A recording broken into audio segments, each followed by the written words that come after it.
even amid fears over inflation, where the U.S. added 431,000 jobs in March. That was a bit below expectations, but January and February were revised significantly higher than first reported. The unemployment rate falling to 3.6%, down from 3.8% just a month ago. ABC News business correspondent Deidre Bolton joining us now with more. All right, Deidre, a lot of new jobs the past few months, indeed. So where do things stand as we look at inflation at this moment, at this time? Well, this is the push and pull as to what affects every single American's pocket. So if you look at one data point from that jobs report that you just cited, Kira, we did see wages rise at 5.6%. In another era, we would say that's great. 5.6%, I just got a raise. That's not bad. The problem is inflation is now at a rate of 7.9%. So you have people who are making more money, but then when they go to the grocery and they're paying 18% more for bacon or 12% more for peanut butter,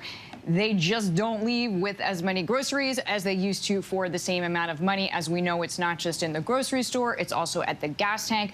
We are still paying 47% more this week than we were at this time last year. People's rents are moving higher, so the jobs market looks robust. That was the takeaway from today's report. The problem, the challenge for the U.S. economy is inflation, the Fed's response to it. Most economists I've been speaking with today says this report really puts the Fed on track to be more aggressive, mean to continue to raise rates, which means all of our collective borrowing gets more expensive. So our mortgages, our car loans, it means our credit card debt becomes more expensive, and for businesses, it costs them more to borrow money, Kira. Well, what sectors saw the biggest rebound? Leisure and hospitality is the big winner for this past month, and that's really important because this was the sector, bar none, the most beaten down during the pandemic. So I think what we are beginning to see here, big picture, is a reset. We are getting back in all sorts of metrics to pre-pandemic times, so that is very cheering. We also saw growth in manufacturing, in professional and business services, in retail, so essentially gains across the board. Also, 300,000 women came back to the workforce. So we just are seeing basically robust growth in a historically tight labor market. Without inflation, this would be just pure cause for celebration, Kira. All right. Go women. That's the bottom line here. How much further do we have to go to get back to where things were before the pandemic? We could probably talk about this for a couple hours. We're almost back, Kira. If you look at the numbers, especially the number of jobs that we lost early on in the pandemic, we're pretty much back.